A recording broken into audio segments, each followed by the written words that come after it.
Hey there, welcome to YouTube. If you are into poetry, if you are into literature, if you are into cultural history, then you've come to the right place. Cardboard Box Productions makes podcasts about all those things, so be sure to click the subscribe button and turn on the notification bell so that you never miss a new episode. Obviously, we mostly make podcasts, so you can also go to anywhere you get your podcasts, if it's a place other than YouTube, like Apple Podcasts, Spotify, Stitcher, SoundCloud, and you can subscribe to our podcast feeds there. All right, I hope you enjoy this episode.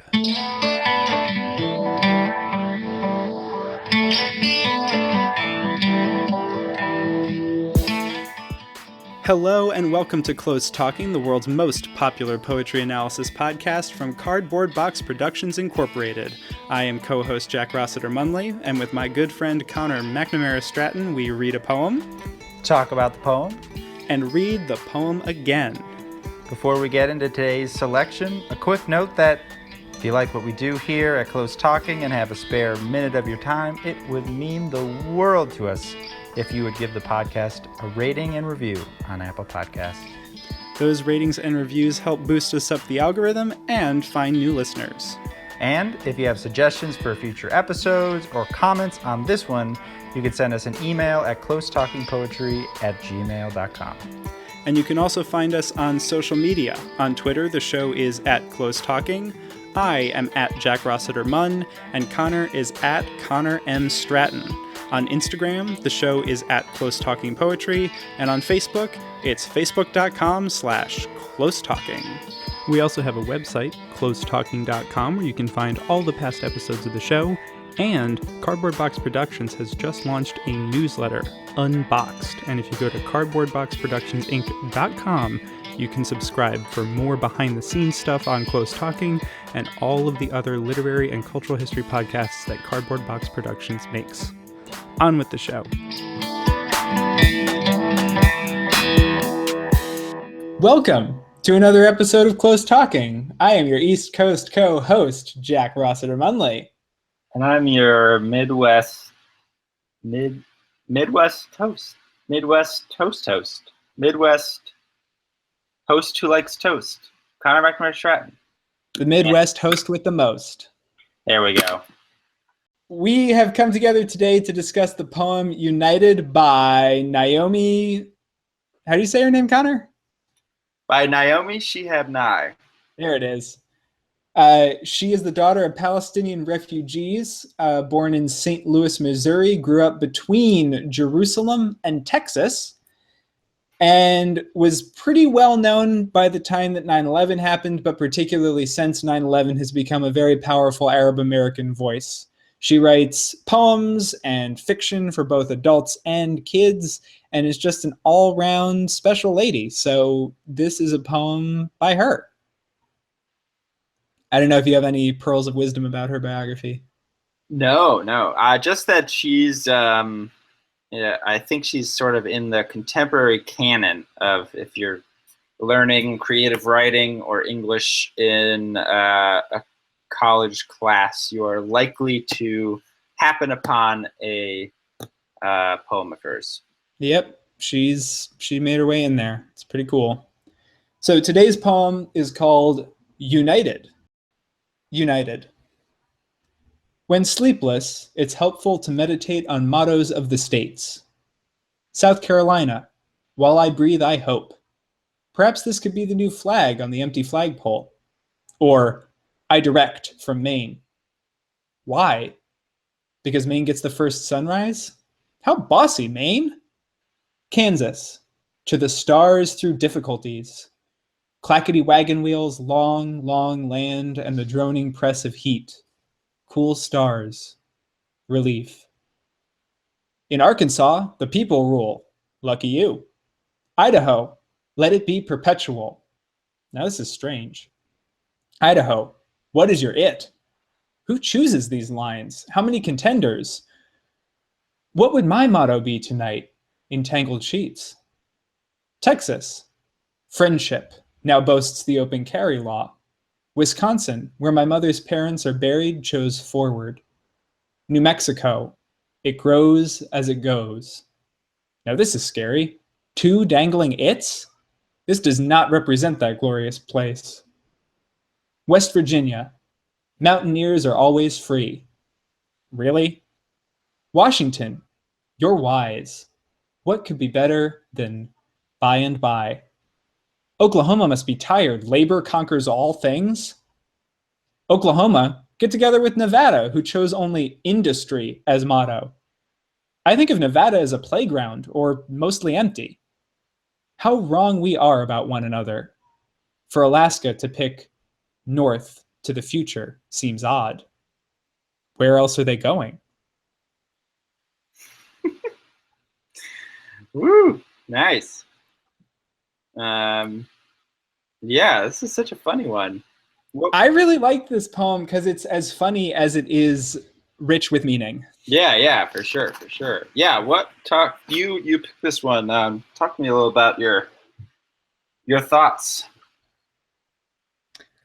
My main thought is that I wasn't quite sure what direction I should go in with this poem because I think there's a whole lot of them suggested, and I was particularly curious to pick over it with you and suss out the meaning that's going on beneath the easily accessible funny surface, because and the subject matter are both good for humor, and the content is such that it just demands a deeper reading, because it's like she's essentially doing this thought experiment and self-commentary and reflection in lieu of counting sheep. She can't sleep at night, and so she starts mulling over state mottos, which pretty impressive to have those all off the top of your head. Way to go.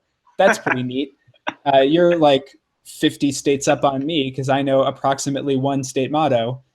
But it's interesting to me because she's obviously very carefully constructing, not just for humor, but also for thematic depth, which states go next to which in the poem and what her little personal aside is about each one. The Texas with the open carry law and the motto of friendship stands out, but there's a lot of other ones that also, South Carolina with an empty flagpole is, I think, referencing taking down Confederate flags. Yeah. And so there's a lot of different little things going on. And in general, the questioning of what she sees as the somewhat separating and limiting idea of these mottos dividing the states. When the title of the poem is United, I think there's an implied reading about, and a lot of her comments on these mottos is drawing out what is silly about them, both for the state itself and just in general, is like, what is this statement? It grows as it goes. Now, this is scary. 2 dangling its. This does not represent that glorious place. This is not New Mexico. Who would ever say this about New Mexico? Look at this imprecise and backwards and silly language. So that was my sort of first reading through it. And as I said, because she's calling out the funny parts, but doing it with themes and with content that necessitates a deeper reading, and a deeper reading that I think she is signaling the person engaging with her work to, I was particularly interested to sort of dig into it. Yeah, totally. So this poem must have been written recently, right? Like fairly, because that South Carolina reference, that's specifically referencing, was it Bree Newsom, who climbed and took down the flag, the Confederate flag in South Carolina? So that was only last year or 2 years ago, tops. Very recently, and sort of precipitated went along with, it was in the wake of the Charleston shootings. Yeah, that's right. That sort of kickstarted this push to remove Confederate flags, or state flags that incorporate the Confederate flag or Confederate flag imagery, to have them removed or revised to better reflect not that part of history. Or not even not reflect, but not lionize. Yeah, right. Okay, so that's very interesting. I mean, the first thing I think about, so the United as the title is, it's sort of a clear irony to, the country does not seem united in this poem. Also, the statements are not only not united in terms of their content, but incoherent in their content. And so that seems to be like what initial work the title is doing. There's a great, actually looked up, she does a reading of this poem to some audience I found a recording of, which we should put on the link. She sort of changes, it makes sense that it's new because there's a couple lines that are gone and a couple that are different, but yeah, it gets some good laughs. And the end, the way she intones it is interesting. She's like, for Alaska to pick north to the future seems odd. Where else are they going? I like really that. Is like they. Because it's like Alaska's all the way up north, so why would they go anywhere else? And also, they're not really anywhere in the future. And they don't seem like the kind of people who are going anywhere. Quick. Yeah, conceptual or literal. Yeah, Very elected Sarah Palin. Perhaps unfair to Alaska. Alaskan listeners, we love you, we value you, and your state is super cool. But yeah. There's critiques for all of us. New York's motto, where I am right now, is Excelsior, ever upward. Oh my God. What is Minnesota is the state of the North. Or seriously? Also translated as I long to see what is beyond. Oh no, the star of the North. I'm sorry, the star of the North. Yeah. Well, okay. So the other thought too that I like in terms of premises is it's like, which I find myself harping on this podcast a little bit about, just like, what can poems do? And it's a great question and fascinating to sort of investigate. It's true. There are many answers. And so this one is, in some ways, we often talk about poems using ordinary language and imbuing it with poetic resonance or, whatever. And this is sort of using, and for example, we also talked about Seshadri's nursing home, where the medical language was used sort of in a poem jarring poetic way. And here we have a deliberate plucking of the state like institutional language or governmental language to describe itself and critiquing it there, with which a poem I think has kind of a nice space to do in the same way that it can do it with other kinds of language. So I was enjoying that. Yeah, and there's a clear, there are clear political critiques that come out. The South Carolina, while I breathe, I hope. Perhaps this could be the new flag on the empty flagpole. That also makes me think of Eric Garner, I Can't Breathe, While I Breathe, I Hope. And in Arkansas, the people rule, lucky you.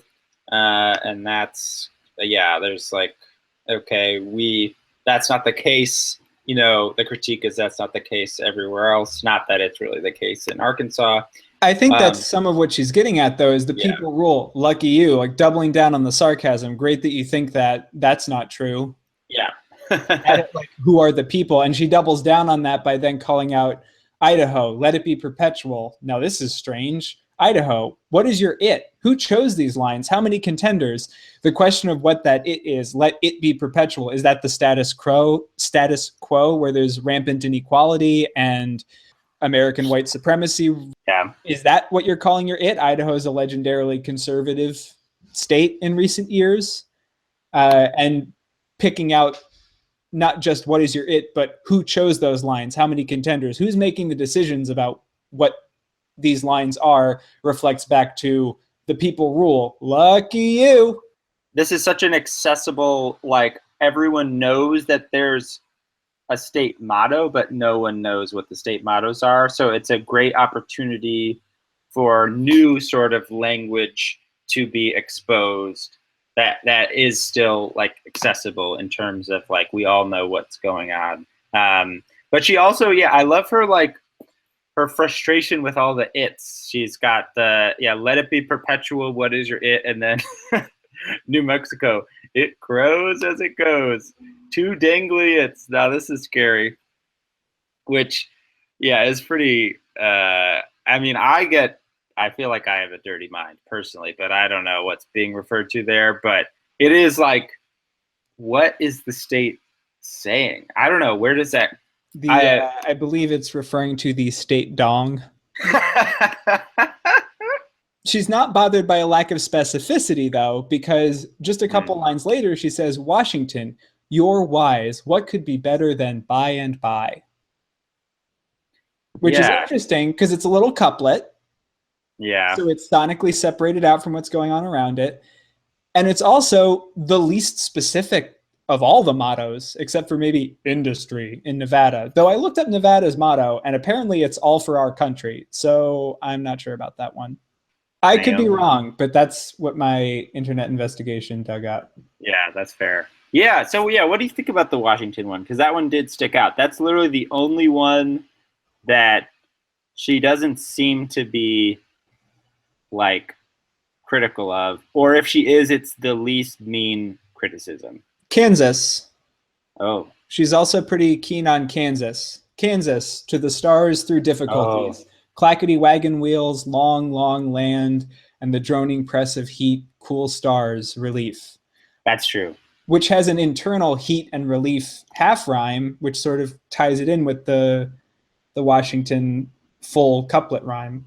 Yeah, no, that's so right. Yeah, and I love that.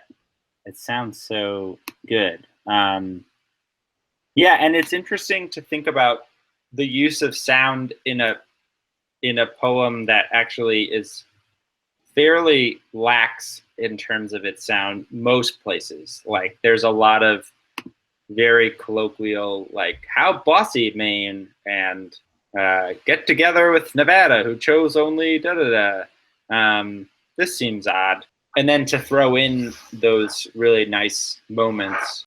Wisconsin sort of gets a nice moment too, because she says, Wisconsin, where my mother's parents are buried, chose forward.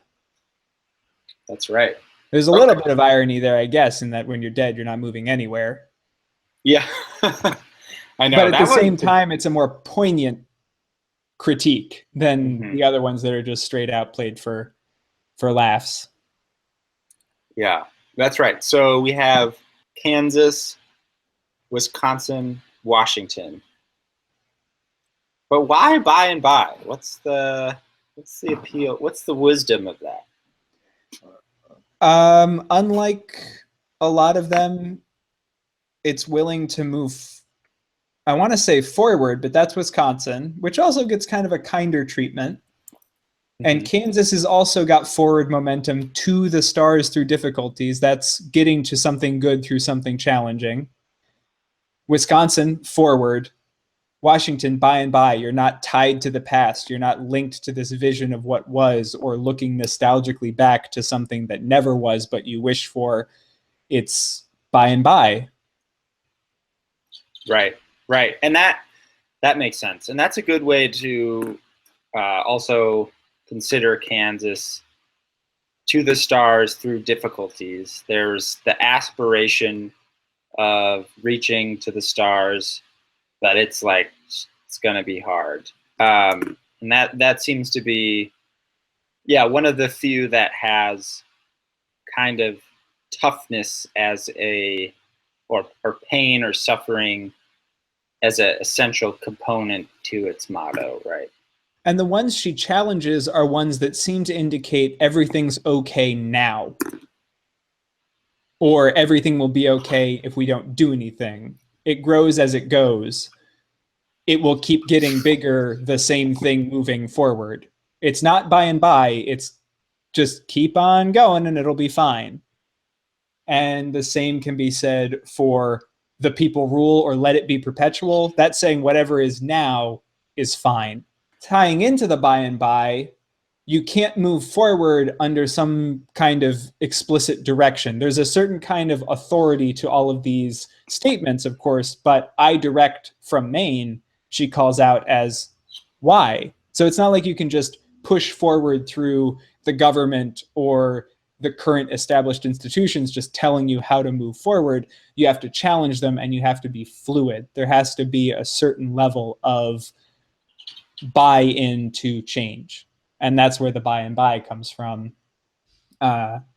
And that's, I think, part of why she calls out what seems like a perfectly nice one of friendship, but friendship's not enough. You can't just be friendly when you're also making open carry laws and putting sort of a nice face on bad stuff. Yeah. That makes a lot of sense. This is totally a tangent, but I am reminded of the industry one. Trenton in New Jersey, their motto which is on their huge bridge, is Trenton makes, the world takes. Yeah, it is. Which is so good. It's like really good. Like, what a bitter like motto for it. Just bitterness is just imbued in that city's. It's just like, we're doing all this industrial work and you just grub it all away. I love the link to the industry, and I love that Oklahoma and Nevada are put together, because the reason Oklahoma's motto is labor conquers all is because they have such a strong union history and such a strong history as a labor state, and with actually something of a socialist history. And so the idea that labor conquers all should get together with industry is powerful in terms of some of the context that we've been talking about of her critiques, is that industry would be horribly exploitative without labor unions giving us a 5-day work week and an 8-hour workday. Labor needs to get together with industry. Forces of change and forces of progress need to get together with these entrenched forces to move anything forward. Yeah, that's interesting. And also with Oklahoma must be tired, that then I read a reference to just like all the union cracking and just the weakening of the union since, the 80s and such. And the fact that Oklahoma is now a very conservative state. In several elections, general presidential elections, I believe it has been the most conservative state, or close to. It's a whole part of actually Western American history that there are these strong labor and union histories that are completely erased, both in the way that the present treats them and in the way that we reflect on the history of the West. We don't think about the industrial natural resource exploitation. The West is often just a mythological space for people. The reference points are these particularly Western films and TV shows that do not engage at all with what was actually going on. All of the people who got sick and died in copper and silver mines, people who were poisoned because chemicals from different plants ran off into their drinking water. That part of Western history is often just erased. And so I think it's great that she's calling out Oklahoma, labor conquers all, because that state motto is one that points to something states like Montana as well, Utah, have this as a deep part of the history of the people who live there that is completely ignored by most of the country. Yeah. It's interesting that she never gets to what her motto would be. Her narrative frame is very loose. It's like the first line, she's like, "You're sleepless, helpful to meditate on the mottos of states." And I'm like you said, seems implausible. You don't know that many mottos. You're looking some stuff up for this poem. Well, if you do, and this is the way you do it, aren't you more riled up by the end? You seem like you're getting a little bit salty. That's true. Yeah, this is states. And she is she's tangled in the sheets. She's restless. And there's a restlessness in the poem that comes through. Yeah. But as an activity to calm you down, this does not seem to be the one. I don't know how you normally calm down. Maybe it's by getting irate about contemporary political issues. I know. I like that you call it the framing device, because it reminded me, also the tone of it a little bit reminds me of the kind of thing that Billy Collins does, where he'll take this super relatable moment that everybody's had, and then he goes on to a little do funny thoughts. The lanyard is a great example, right? Everybody makes weird crafts when they're kids and gives them to their parents. Yeah. So reflecting on that, but also, my mother gave me life and all this stuff, and I gave her a lanyard. We all gave our moms like spaghetti necklaces or some nonsense kid gift. That's totally true. Not all, but many people have done that. Yeah, no, that's totally right. That is totally right. What do you think about the line, how wrong we are about one another?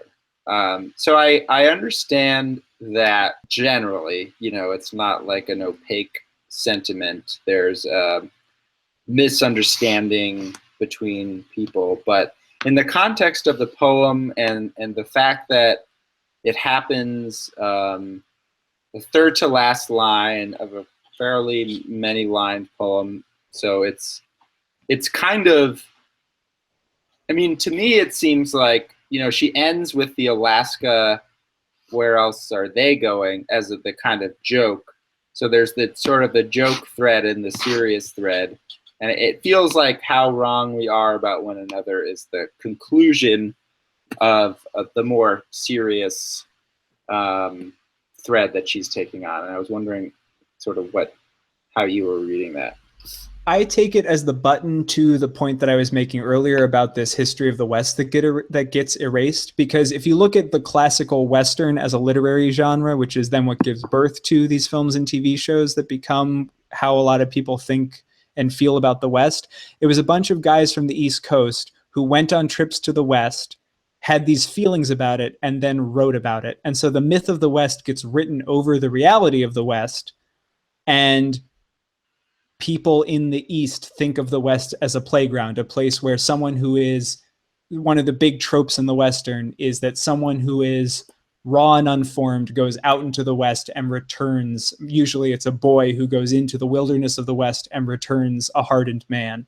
And there's plenty of times that you see this show up. And so when she says, I think of Nevada as a playground or mostly empty, I read that as, when I think about Nevada, I think about Las Vegas and deserts. And really, when you've got Oklahoma with a labor history and Nevada talking about its industrial history, you have this hidden component, how wrong we are about one another. When we think about, what gets labeled as the flyover states, we have these ideas that we write on to what they contain. And particularly for her, from her perspective as someone who is Arab, who goes into these spaces and might not feel comfortable, there is this deep progressive history in a lot of Western states. There is this more complex history in these places. How wrong we are to just assume so much about them. How wrong we are to think of Nevada as nothing more than a playground in Las Vegas and a desert, when there are people with these deep histories there. So that's where I go with it. That makes a lot of sense to me. And it's interesting to think about it that way, because there's a lot of, the voice is hilarious, but it does often, for most of it, come from a place of like, I'm the kind of smug, enlightened poet who's like poking fun at all this dumb stuff, and I'm like, yeah, this is for sure dumb.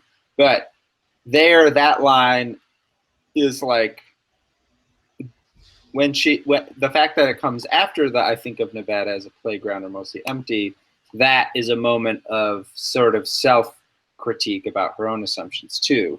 And also draws attention to the fact that part of the poem is interested in examining how states are defining themselves. So like, and the problems that they have sort of declaring this is who we are as Texas, when clearly they're not. But also it has to do with like our own assumptions about each other state, depending on where we're from. And the idea that these mottos in some ways are far too reductive to give any real understanding of the states. The self-critique extends to the entire exercise at that point.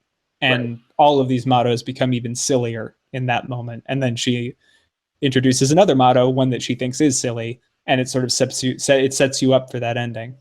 Yeah, totally. Anything else? Shall we read it again? I think we gotta read it again. All right. United. When sleepless, it's helpful to meditate on mottos of the states. South Carolina. While I breathe, I hope. Perhaps this could be the new flag on the empty flagpole. Or I direct from Maine. Why? Because Maine gets the first sunrise? How bossy, Maine! Kansas. To the stars through difficulties. Clackety wagon wheels, long, long land, and the droning press of heat. Cool stars. Relief. In Arkansas, the people rule. Lucky you. Idaho. Let it be perpetual. Now this is strange. Idaho. What is your it? Who chose these lines? How many contenders? What would my motto be tonight in tangled sheets? Texas. Friendship. Now boasts the open carry law. Wisconsin, where my mother's parents are buried, chose forward. New Mexico. It grows as it goes. Now this is scary. 2 dangling its? This does not represent that glorious place. West Virginia. Mountaineers are always free. Really? Washington. You're wise. What could be better than buy and buy? Oklahoma must be tired. Labor conquers all things. Oklahoma. Get together with Nevada, who chose only industry as motto. I think of Nevada as a playground, or mostly empty. How wrong we are about one another. For Alaska to pick north to the future seems odd. Where else are they going? Did the poet's little inflection there. Nice. A little tryout. Love it.